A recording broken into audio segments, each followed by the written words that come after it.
অনেক বন্ধুরা জিজ্ঞেস করে আমাকে ফোন করে যে দাদা, যে আমার মুরগি ছোট ডিম পাচ্ছে।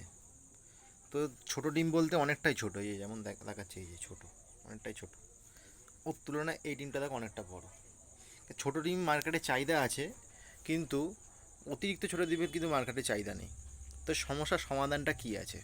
এই সমস্যার সমাধান আমি আপনাকে বলে দিচ্ছি। প্রথম হলো, আপনাকে দেখতে হবে যে আপনি টাইম মতো কৃমির ওষুধ খাওয়াচ্ছেন কি খাওয়াচ্ছেন না, মানে 1.5 মাস 2 মাস অন্তর অন্তর। সেকেন্ড, আপনাকে দেখতে হবে আপনি খাবারের সঙ্গে কি নিয়মিত ক্যালসিয়াম অ্যাড করেন। থার্ড হলো, আপনাকে দেখতে হবে যে যে আপনি খাবারের সঙ্গে কি ভিটামিন মিনারেলস দেন। ফোর্থ যেটা দেখতে হবে, যে আপনি টাইম টু টাইম কি লাইটটা ব্যবহার করেন, মানে 14 থেকে 16 ঘন্টা যে লাইট দেওয়ার কথা ফার্মে, সেটা কি দেন। এরপরও যদি না ঠিক হচ্ছে, তাহলে আপনার খাবারের সঙ্গে আমরা যে লেয়ার লেয়ার ওয়ান খাবারটা দিই ডিমের জন্য, তার সঙ্গে 25% থেকে 30%-এর মতো আপনি স্টার্টার ফিড অ্যাড করে দিন।